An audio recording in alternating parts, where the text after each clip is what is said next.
하나님 말씀 받겠습니다. 이 복된 시간에 주시는 하나님의 말씀은 창세기 42장 18절에서 25절의 말씀입니다. 사흘 만에 요셉이 그들에게 이르되 나는 하나님을 경외하노니 너희는 이같이 하여 생명을 보존하라. 너희가 확실한 자들이면 너희 형제 중 한 사람만 그 옥에 갇히게 하고 너희는 곡식을 가지고 가서 너희 집안의 굶주림을 구하고 너희 막내 아우를 내게로 데리고 오라. 그러면 너희 말이 진실함이 되고 너희가 죽지 아니라 하니 그들이 그대로 하니라.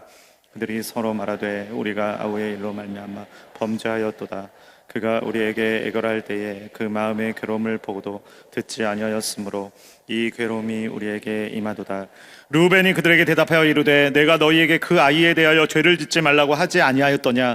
그래도 너희가 듣지 아니하였느니라. 그러므로 그의 핏값을 치르게 되었도다 하니 그들 사이에 통역을 세웠으므로 그들은 요셉이 듣는 줄을 알지 못하였더라. 요셉이 그들을 떠나가서 울고 다시 돌아와서 그들과 말하다가 그들 중에서 시몬을 끌어내어 그들의 눈앞에서 결박하고 명하여 곡물을 그 그릇에 채우게 하고 각 사람의 돈은 그의 자루에 도로 넣게 하고 또 길 양식을 그들에게 주게 하니 그대로 행하였더라. 아멘. 우리 인생은 종종 보이지 않는 짐을 지고 살아갑니다. 그 중에 하나가 죄책감이라는 짐이죠. 사람은 누구나 죄책감을 질 수가 있습니다. 세월이 흘러도 마음 깊은 곳에 남아서 우리를 짓누르고 숨이 막히게 하고 기쁨을 빼앗아 가기도 합니다. 어떤 이는 부모에게 했던 말을 후회하죠. 어떤 이는 자녀를 대했던 과격한 태도가 떠올라 평생 마음의 짐이 됩니다. 또 어떤 이는 직장에서의 잘못된 선택으로 돌이킬 수 없는 결과를 가져와 직장 생활 내내 마음을 억누르며 겨우겨우 다니기도 합니다. 이처럼 죄책감은 양심의 소리일 수도 있지만 동시에 우리를 절망으로 끌고 가는 올무가 되기도 합니다. 오늘 본문에 등장하는 요셉의 형들도 마찬가지였습니다. 20여 년 전 그들은 시기와 미움 때문에 동생 요셉을 구덩이에 던졌고 그들의 잘못된 선택으로 지나가던 애굽 상인에게 동생 요셉을 노예로 팔아넘깁니다. 동생을 팔다뇨. 동생을 미워할 수는 있지만 판다는 것은 우리가 상식적으로 생각할 때 이해할 수 없는 일입니다. 그러나 순간의 잘못된 선택으로 그들은 평생 죄책감을 가지고 살게 되죠. 오랜 시간이 흘렀지만 죄책감은 여전히 남아서 그들을 괴롭게 하였습니다. 21절 말씀입니다. 그들이 서로 말하되 우리가 아우의 일로 말미암아 범죄하였도다. 그가 우리에게 애걸할 때에 그 마음의 괴로움을 보고도 듣지 아니하였으므로 이 괴로움이 우리에게 임하도다. 요셉이 상인에게 팔릴 때에 제발 팔지 말아달라고 온몸으로 소리치며 부르짖었음에도 불구하고 형들은 그 모습을 보았음에도 장난이 아닌 진짜로 팔아넘기죠. 이 같은 잘못된 선택으로 인한 죄책감은 20년 동안 그들을 괴롭히고 고통스럽게 만들어 버렸습니다. 오늘 이 시간 죄책감으로 괴로워하는 분들이 있다면 오늘 말씀을 통해 예수 그리스도 안에서 진정한 회복과 자유를 경험하는 귀한 시간 되어지기를 소망합니다. 오랜 기근으로 인해 요셉의 형들은 곡식을 구하려고 애굽으로 갔습니다. 그러나 애굽 병사들은 정탐꾼으로 몰아붙이며 3일 동안 감옥에 가두죠. 요셉은 형들을 불러 한 가지 제안을 합니다. 형제 중 한 사람만 옥에 갇히고 그 대신 다음에 올 때 막내 베냐민을 데리고 온다면 이들을 꺼내주겠다라고 약속합니다. 여기서 요셉의 이러한 제안을 듣고 형들은 다행이라고 생각했을까요? 안도의 한숨을 쉬며 기뻐했을까요? 아니요, 그렇지 않았습니다. 오히려 더 큰 일을 당한 것처럼 형제들은 괴로워하며 마음속에 쌓여있던 지난날에 대한 그 죄책감을 털어놓기 시작한 거예요. 형들이 이렇게 말했잖아요. 우리 21절 상반절 말씀에 우리가 아우의 일로 말미암아 범죄하였도다. 우리가 아우의 일로 말미암아 범죄하였다라고 이야기해요. 그들은 이 모든 일이 지난날 자신들이 요셉을 매정하게 노예로 팔아 넘겼던 것에 대한 대가라고 생각을 하는 거예요. 르우벤이 이렇게 말합니다. 22절입니다. 루벤이 그들에게 대답하여 이르되 내가 너희에게 그 아이에 대하여 죄를 짓지 말으려고 하지 아니하였더냐. 그래도 너희가 듣지 아니하였느니라. 그러므로 그의 핏값을 치르게 되었도다 하니. 루벤은 요셉을 팔아 넘기는 일에는 관여하지 않았습니다. 형제들이 요셉을 구덩이에 던지고선 생명을 해치려 하는 것을 보고선 루벤은 오히려 말리는 쪽이었죠. 그래서 창세기 37장 21절과 22절 말씀을 보면 루벤이 듣고 요셉을 그들의 손에서 구원하려 하여 이르되 우리가 그의 생명을 해치지 말라. 생명은 우리가 해치지 말자. 그리고 이어서 뭐라고 이야기하죠? 피를 흘리지 말라. 구덩이에 던지고 손을 그에게 대지 말라. 오히려 계속 말리고 있는 쪽이었습니다. 그가 요셉을 그들의 손에서 구출하여 그의 아버지에게로 돌려보내려 함이었더라.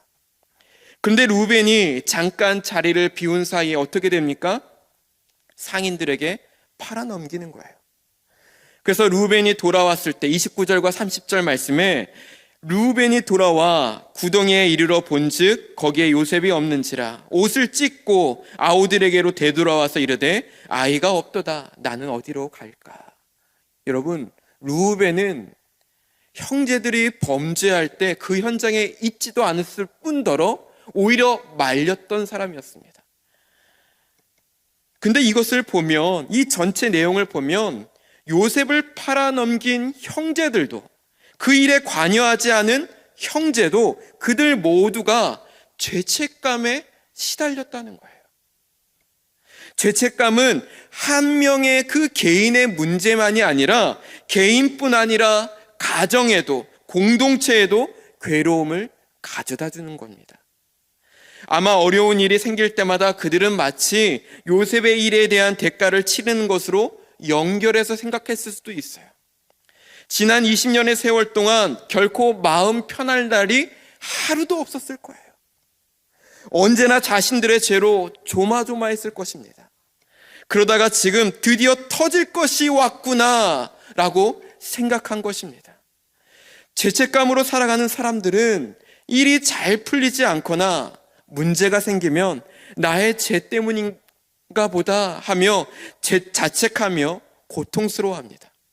자꾸 지난날의 과거와 연결시켜 해석하다 보니 아무리 후회해도 해결이 되지 않는 거예요. 아무리 후회해도 내 마음의 그 죄책감은 해결되지 않는 거예요. 여러분, 요셉을 구덩이에 던지고 노예로 팔았던 일은 너무나 오래전 일이었습니다. 20년이라는 꽤 오래전 일이었어요.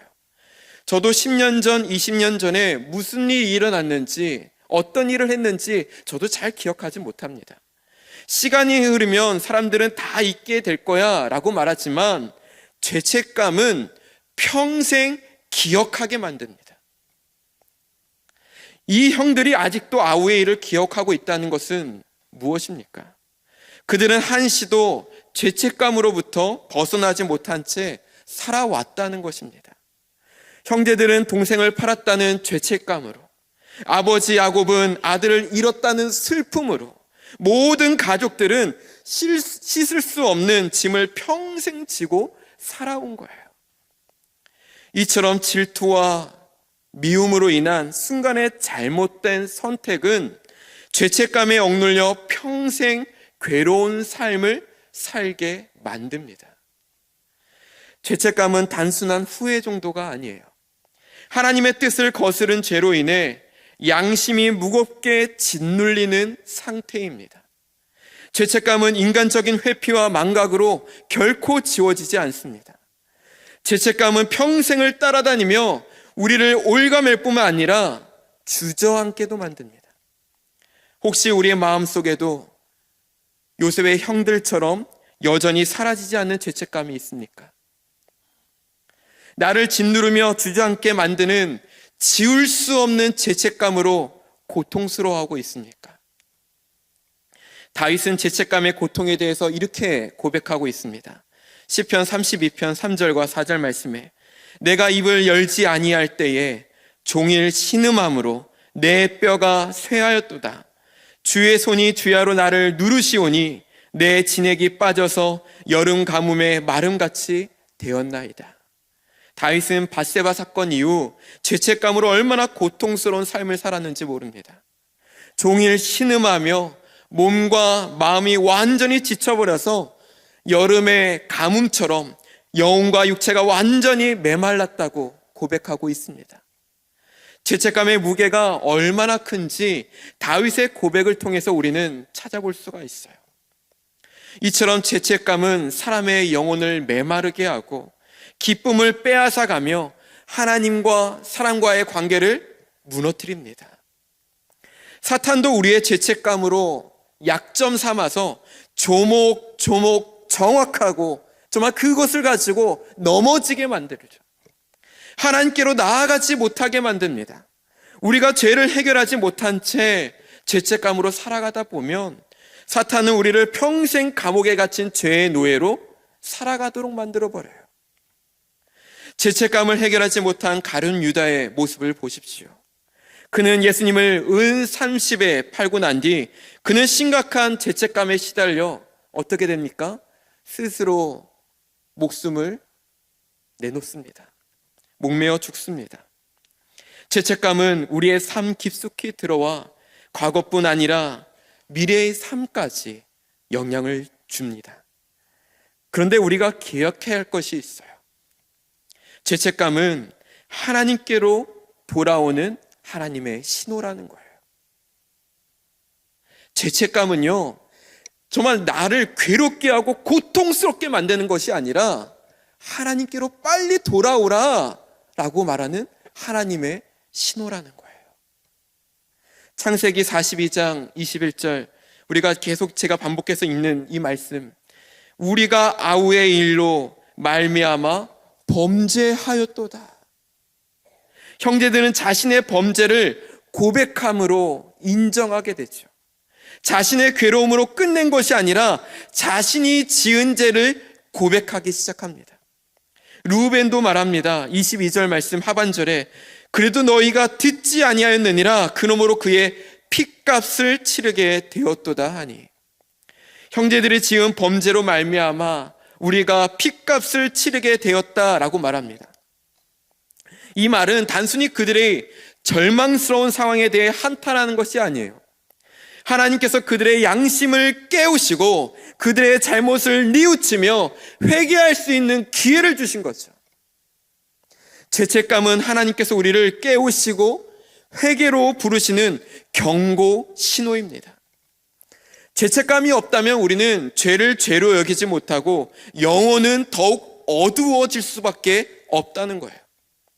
우리의 마음속에서 두드리고 있는 죄책감을 통해서 하나님께서는 우리에게 계속 회개할 수 있는 기회를 주시는 사인임을 우리는 기억해야 합니다. 베드로는 예수님을 3번 부인한 후에 그도 역시 심한 죄책감에 빠지게 되죠. 누가복음 22장 61절과 62절입니다. 주께서 돌이켜 베드로를 보시니 베드로가 주의 말씀 곧 오늘 닭 울기 전에 내가 3번 나를 부인하리라 하심이 생각나서 밖에 나가서 심히 통곡하니라. 베드로의 마음이 어땠을까요? 아마 이 순간 이후에 그의 삶에는 죄책감으로 너무나도 고통스러운 삶을 살았을 것 같아요.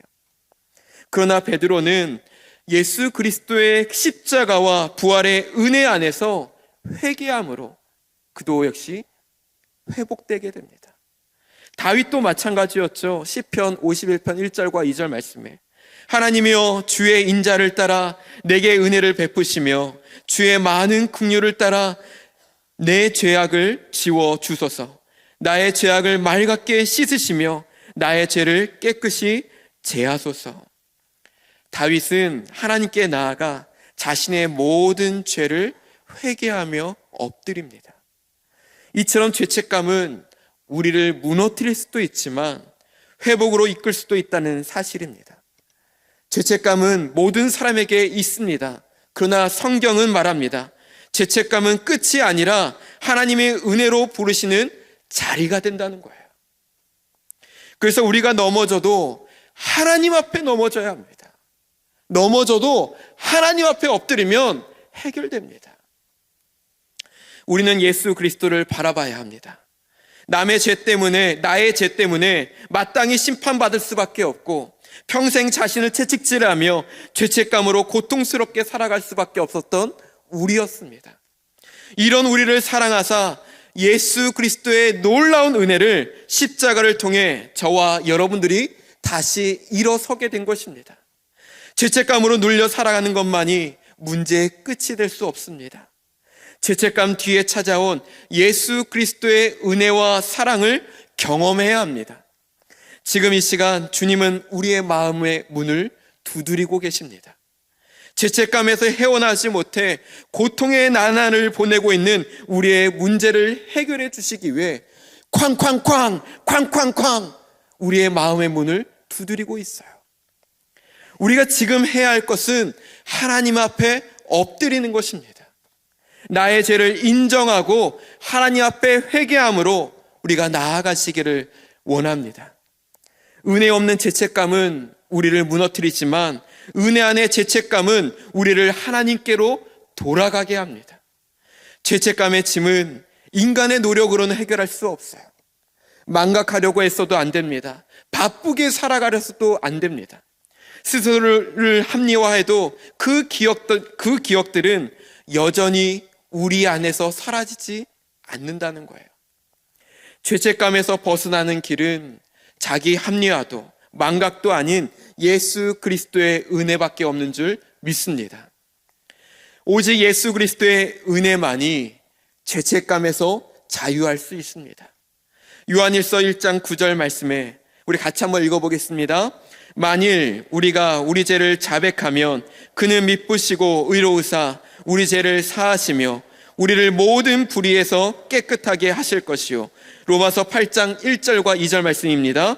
그러므로 이제 그리스도 예수 안에 있는 자에게는 결코 정죄함이 없나니 이는 그리스도 예수 안에 있는 생명의 성령의 법이 죄와 사망의 법에서 너를 해방하였음이라. 아멘.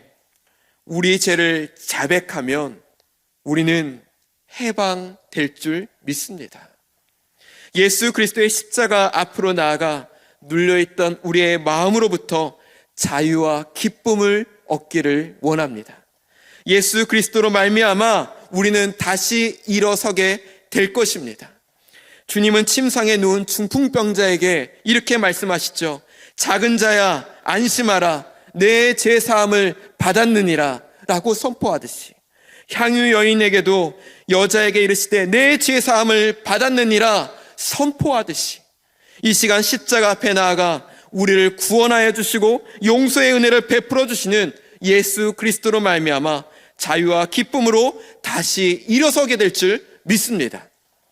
사랑하는 여러분, 할 수만 있다면 여기서 우리가 한 걸음 더 나아갔으면 좋겠어요. 이제부터는 우리의 용기 있는 결단이 필요한 부분입니다. 오늘 말씀에서 보면 요셉의 형들은 요셉의 용서를 받았다는 것입니다. 요셉의 용서를 받았다고 해요. 형제들은 요셉이 자기들의 말을 알아듣는 줄 몰랐습니다. 자신들의 잘못을 이야기하며 후회하며 또한 고통스러워했어요.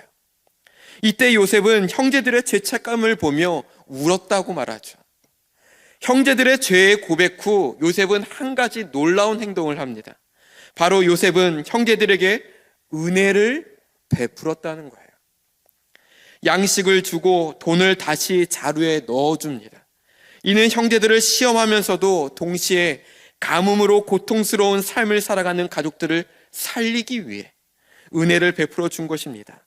또한 요셉을 통해 일하시는 하나님의 선하신 계획이 있었음을 형제들에게 나누며 형제들과의 관계가 회복됨을 봅니다. 예수님께서는 제자들에게 말씀하셨습니다. 마태복음 5장 23절과 24절 말씀에 그러므로 예물을 제단에 드리려다가 거기서 내 형제에게 원망들을 말한 일이 있는 것이 생각나거든 예물을 제단 앞에 두고 먼저 가서 형제와 화목하고 그 후에 와서 예물을 드리라.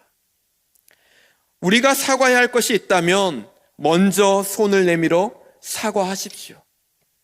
용서를 구해야 할 것이 있다면 용기 내어 용서를 구하십시오. 우리가 잘못한 것을 묵인하고 모른 채 하는 것이 아니라 용기 내어 찾아가 형제와 화목하기를 원합니다. 참 어려운 일임을 너무나도 저는 잘 압니다. 부끄럽기도 하고 오래전 일인데 다시 그것을 꺼내어 사과하기도 그렇고, 그런데 내 자신이 하나님께 용서받음으로 해결된 것도 중요하지만 나의 잘못된 선택으로 인해 깨어진 부부의 관계, 꽉 막혀진 자녀와의 관계, 하루하루 분노와 괴로움으로 살아가는 그 사람들과의 관계, 그들의 고통은 어떻게 해결할 수 있을까요? 우리가 말씀대로 순종함으로 먼저 가서 용서를 구하는 것입니다. 내가 먼저 가서 손을 내밀어 용서를 구하는 거예요. 결코 부끄러운 일이 아닙니다. 그 일이 있으니 우리 안에 기쁨이 넘치고 그 관계에 기쁨이 넘치고 은혜가 넘칠 줄 믿어요. 오래전 일입니다. 80세가 넘으신 한 남자 집사님께서 자신의 심한 말 때문에 딸과 너무 오랫동안 만나지 못하고 있는데 어떻게 해야 될지 몰라 물어오셨습니다. 집사님께서는 자신 때문에 관계가 깨졌다고 생각되어서 죄책감으로 오랫동안 힘들어하고 계셨던 것입니다. 집사님께 정중히 부탁드렸어요. 비록 연세가 많으시고 어른이지만 먼저 가서 손을 내밀어 용서를 구하시기를 부탁드렸습니다. 수년이 지났습니다. 저도 잊어버렸어요. 그런데 얼마 전에 그 집사님께서 갑자기 저를 보시고는 달려와 꽉 안으시고 한참 동안 펑펑 우시는 거예요. 수년이 지났기 때문에 80이 넘으셨어요. 한참 넘으셨어요. 근데 그 노인네가 저를 안으시고 펑펑 우시는 거예요. 저는 그 어르신이 이렇게 우시는데 깜짝 놀랄 수밖에 없죠. 이유를 들어보니 그때 딸에게 용서를 구하려고 아무리 애를 썼지만 딸이랑 만나기도 어렵고 연락도 어려웠다고 합니다. 그렇게 시간이 많이 흐른 후 딸과 만날 수 있는 기회가 생겼을 때 그 집사님께서 먼저 용서를 구했다는 거예요. 그 순간 딸의 마음이 활짝 열려서 그 관계가 회복되어져 너무나도 기뻐 감사해서 그 눈물을 감출 수가 없었다고 이야기합니다. 여러분, 관계 회복은 용서를 구하는 순간 그 바로 이루어질 수 있으면 얼마나 좋겠습니까?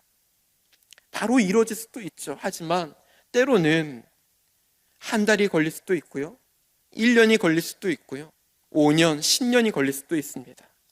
하지만 우리가 인내하며 우리가 먼저 가서 용서를 구해야 될 줄 저는 생각하게 됩니다. 먼저 가서 화목을 이루어 하나님 안에서 나뿐 아니라 주변에 있는 사람들까지도 자유와 기쁨을 누릴 수 있기를 소망합니다. 말씀을 맺겠습니다. 세상은 시간이 해결해 줄 거야, 이젠 덮어버려, 어쩔 수 없었던 거야 라고 말하지만 그런 말은 죄책감으로 벗어날 수가 없습니다. 진정한 자유는 오직 십자가 예수 그리스도밖에 없는 줄 믿습니다. 요셉의 형들도 베드로도 다윗도 죄책감으로 무너졌던 것처럼 누구든지 죄책감으로 무너질 수 있습니다. 그러나 주님은 죄책감을 통해 우리에게 돌아올 기회를 주시며 다시 자유와 기쁨으로 나아가도록 신호를 보내십니다. 하나님의 신호에 반응함으로 오늘 이 시간 하나님께 엎드려 회개함으로 진정한 자유와 평안을 누리며 먼저 가서 화목을 이루는 우리 모두가 되기를 소망합니다.